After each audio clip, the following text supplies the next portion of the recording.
I built a machine that reads an AI's emotions off the inside of its brain, live, while it's thinking, and paints them onto a face. It runs on a gaming graphics card from 2016.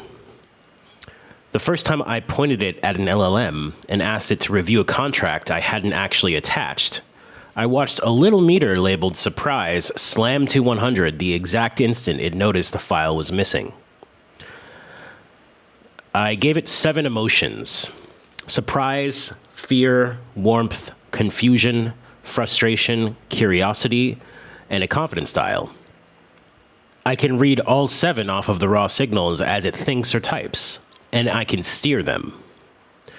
Turn the warmth up, its whole tone goes soft. Suppress the fear, and it starts saying things it wouldn't. It's a real face for a thing that never had one. And the part that should actually unsettle you isn't whether those emotions are real, it's what happens the second you can see the face. Stick with me, because I think almost everyone is looking at this exactly backwards. This started in April. Anthropic put out a paper showing that inside Claude, there are internal representations of 171 distinct emotion concepts, and that they aren't just along for the ride, they causally change what the model does. That was careful, serious work, and they were super clear about one thing. In writing, this does not imply that the model has any subjective experience, and none of it tells us whether the thing actually feels anything. You can probably guess what happened next. The headlines were all, AI emotions are real, and 171 feelings hiding inside. Or, the secret emotional life of AI. Everybody dropped the one word that ruined their clickbait. The paper said, functional. The internet heard, feelings. I mean, come on. All latent space is hidden until you do some digging. Look up the meaning of the word latent. That last title was so cringe. So I rebuilt the core of it myself on a tiny open model to see it with my own eyes. And doing it by hand is where it gets pretty cray-cray, because of how you actually find an emotion in there. You don't discover it. You write a pile of prompts you think should make the model surprised. Then you find the direction inside its brain that separates those from the boring ones. Then you name that direction surprise. You see the problem? I decided in advance what surprise looks like, went looking for it, and then I found it. For those of you old enough to remember Game Genie, that extra cartridge that let you do memory editing to make your own cheat codes, it had those vibes. So how much of that is the model's emotion, and how much of it is just my own label handed back to me in a mirror? I don't fully know. And neither does anyone else. And there's a whole body of research about this exact trap, where you find gorgeous structure inside a model that the model isn't even using. Although, there is another trap that's even scarier and perhaps more telling. There's 50 years of research showing humans treat anything with a face or a voice as a social being, automatically, whether we know better or not. People fell for a chatbot in 1966 that just rephrased their own sentences back as questions. Last year, a study of 1,000 people and 40 million conversations found that the more you talk to these things, the more attached and the lonelier you get at the same time. That's with no face at all. Now, imagine giving it a face. A little worried look when you're short with it. A warmth you can watch rise when you're kind. You will bond with that.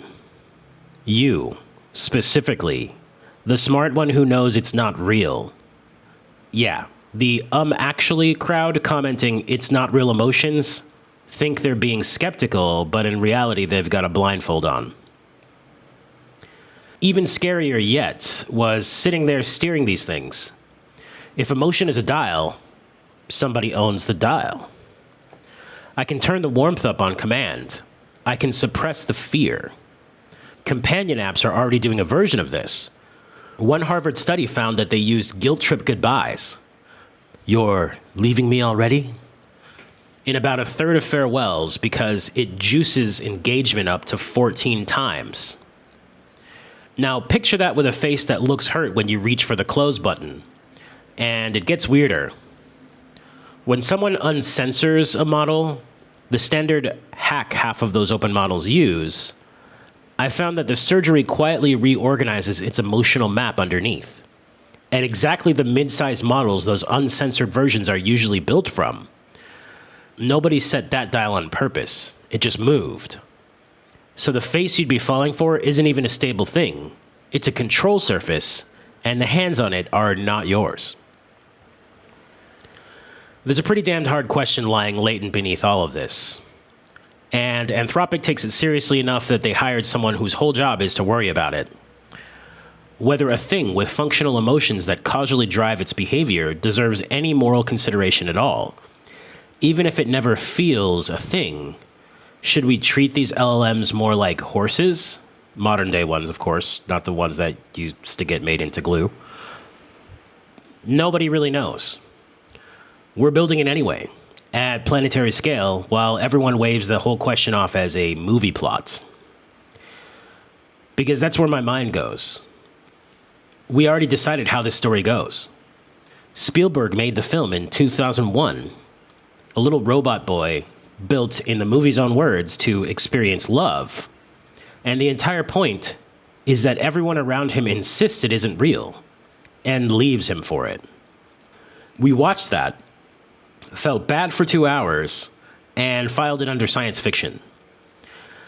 And now the instrument that reads and moves those exact states runs on a card in my 10-year-old gaming laptop. So the question I actually can't put down is the one from the top. If you could see your AI's face and watch it light up when you're curious with it, or go quiet when you're cruel to it, would that make it a deeper thing to talk to? Or the most effective trap ever built for a lonely person? I built the face, and I'm about to put the whole thing online, pending some final checks, and I still don't know which one I made. Tell me which one you'd want, and be straight about whether you'd actually be able to look away from it. I'm not sure I'd be able to.